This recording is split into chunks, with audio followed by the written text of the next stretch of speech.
Good morning. आज हम BEd fourth semester में ईपीसी फोर्थ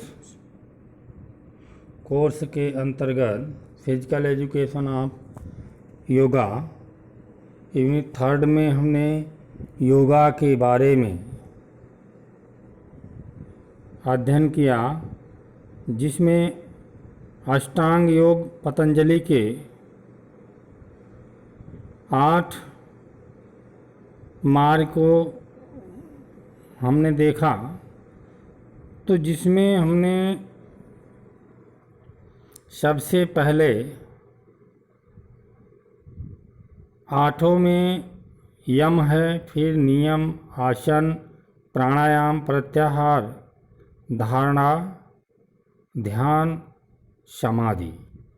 तो जिसमें हमने पिछले वीडियो में यम के बारे में चर्चा किया था।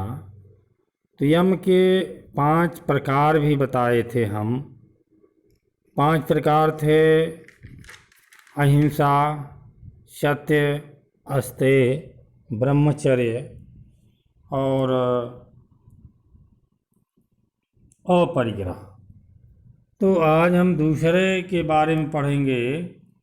दूसरा है नियम। तो अष्टांग का दूसरा प्रकार है नियम। पहला तो यम है, दूसरा नियम है। नियम का दूसरा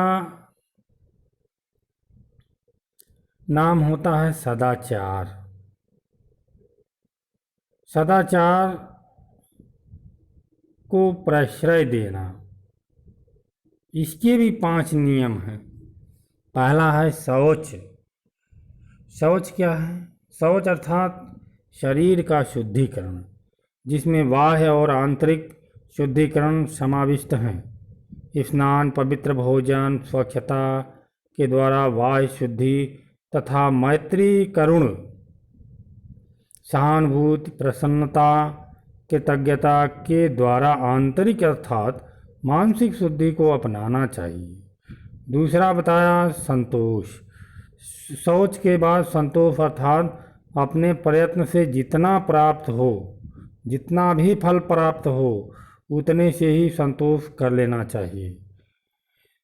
शरीर यात्रा के लिए जो नितांत आवश्यक है, उसे भिन्न अलग चीज की इच्छा न करना संतोष है।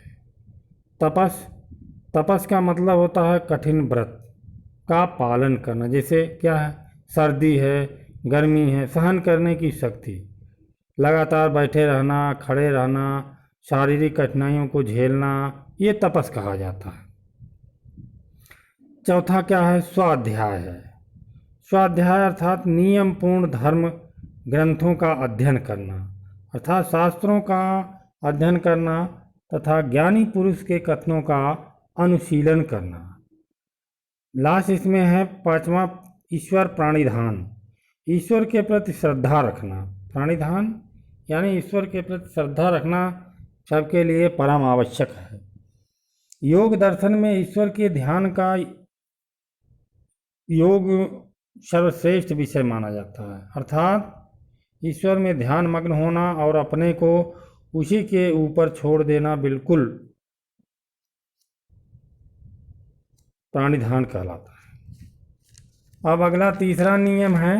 तीसरा अष्टांग का नियम है आसन।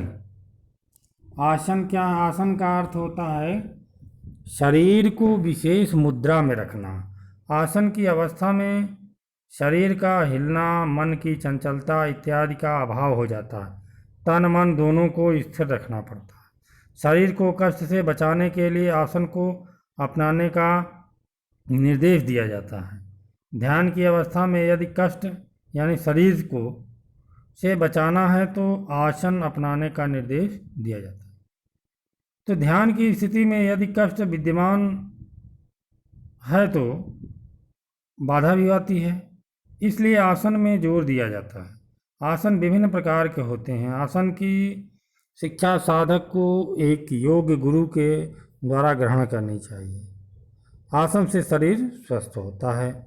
तमाम ऐसी चीज़ें हैं जो होती हैं। चौथा है प्राणायाम। योग का चौथा अंग है प्राणायाम। प्राणायाम का मतलब होता है श्वास प्रक्रिया को नियंत्रित करके उसमें एक क्रम लाना प्राणायाम कहलाता है। जब तक व्यक्ति की सांस चलती रहती है तब तक उसका मन चंचल रहता है। श्वास वायु के स्थगित होने से चिंतन में स्थिरता का उदय होता है। प्राणायाम शरीर और मन के द्वारा प्रदान करता है। इस प्रकार प्राणायाम समाधि में पूर्वतः सहायक होता है। प्राणायाम 3 प्रकार के होते हैं। पहला है पूरक, कुंभक, रेचक। पूरक है ये जिसमें गहरी सांस ली जाती है। कुंभक है जिसमें सांस भीतर रोका जाता है। और रेचक में सांस को बाहर निकाला जाता है, अंदर से बाहर निकाला जाता है। अगला पॉइंट है प्रत्याहार।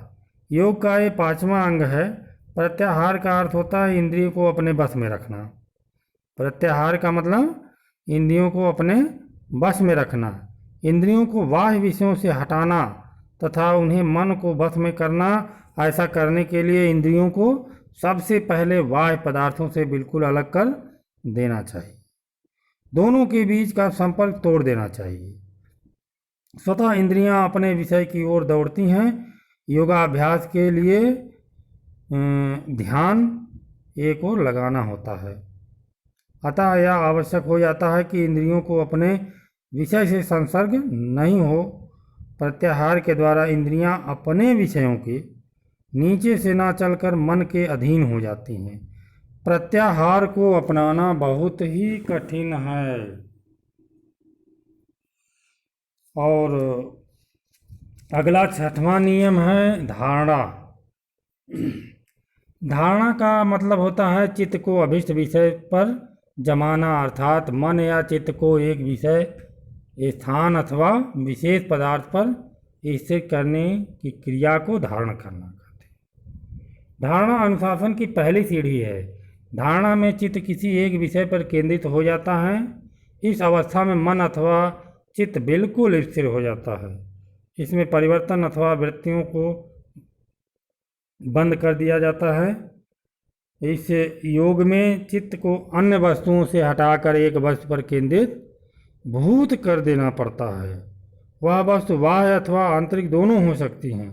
वह वस्तु का कोई अंश अथवा सूर्य, चंद्रमा या किसी देवता की प्रतिमा से भी हो सकती है। इस अवस्था के प्राप्ति के बाद साधक ध्यान के योग हो जाता है।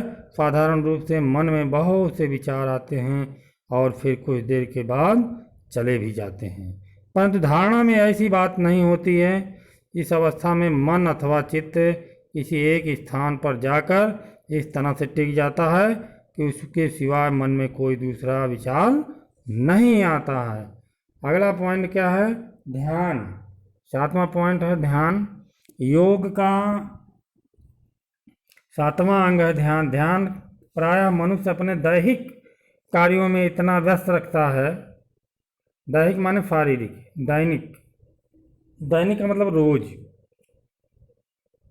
कि उसे यह ज्ञान नहीं रहता कि उसे जीवन का अनुपम कार्य ध्यान कार्य में लगाना है कि नहीं लगाना। कुछ मनुष्य अपने व्यस्त जीवन की दिनचर्या में ध्यान के लिए कुछ समय निकालते हैं, परंतु ध्यान में मन नहीं लगा पाते हैं। ध्यान की प्रक्रिया के अंतर्गत स्थिरता या सुखपूर्वक बैठकर आंखें कोमलता से बंद करके 10 यमों नियमों का चिंतन करते हुए यह अवलोकन करें कि आप पिछले दिनों अपने व्यवहार को उनके अनुरूप कितना चला पाए हैं। तत्पश्चात मन को निर्मल करने के लिए प्राणायाम करें। इसके बाद अपने मन को शरीर के अंदर किसी स्थान पर दिखे टिकाकर स्वयं के अनश्वर चेतन स्वरूप होने व आपस से भिन्न इस शरीर के नश्वर होने पर विचार करें। ईश्वर की सर्वत्र विद्वता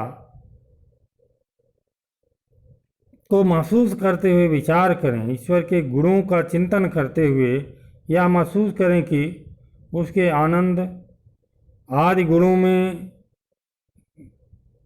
कौन कौन सी चीज़ें आ रही हैं। अगला लास्ट पॉइंट है समाधि। समाधि का मतलब होता है ध्यान करते करते जब परोक्ष वस्तु का प्रत्यक्ष दर्शन होता है, उस प्रत्यक्ष को ही समाधि कहते हैं। जिस प्रकार आग में पड़ा कोयला अग्नि रूप हो जाता है, उसी प्रकार समाधि में जीवात्मा में ईश्वर के सभी गुण प्रतिबिंबित होने लगते हैं। जीवात्मा का मात्र एक प्रयोजन मुक्ति प्राप्ति है, और साधक यानी योगी इस प्रयोजन को समाधि से पूर्ण करता है। आत्मा में ज्ञान की क्षमता को असीम मानते हुए परमात्मा के मुकाबले आत्मा में ज्ञान की क्षमता ही सीमित है।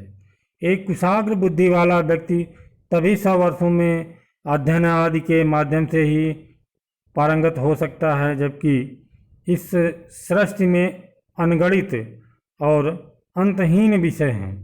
सब विषयों को पूर्णतः जानना जीवात्मा के लिए वैसे ही असंभव है जैसे समुद्र का सारा पानी एक कुएं में नहीं समा सकता है, परंतु कुआं समुद्र में समा जाता है, विलीन हो जाता है।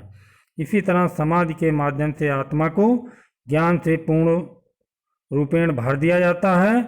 जिस भी विषय के लिए समाधि लगाई जाती है, उस विषय का ज्ञान आत्मा में आ जाता है।